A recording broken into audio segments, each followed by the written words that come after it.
In the book, Science and Practice of Strength Training by Zatsiorsky and Kramer, they discuss the different angles in a movement. So let me back up. Many times when we're talking about exercise and increasing strength, we think of the actual lift itself. I want to increase my press. I want to increase my bench. I want to increase my squat. They break it down a little differently. They say, remember that there are 3 different angles in each movement, typically one of the 3 or all 3, and it also has to do with the joints that are involved. So if you're at a deadlift, you really have 2 joints that are involved.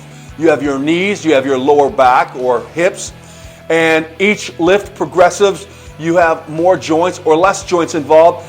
So they say it this way: look at each joint, look at the angle in which it must move, and try to strengthen just that one angle. A simple example is when you bench press, there are multiple angles, but one of the angles is the extension of the arm.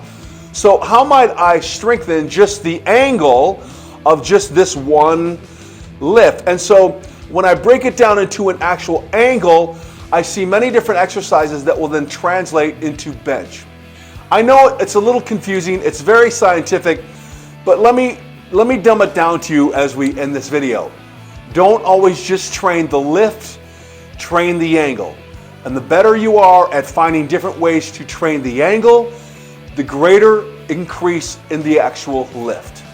And if you want more, definitely check that book out. It's incredibly insightful, very, very heavy reading. It's not for the light at heart, but you'll learn a lot.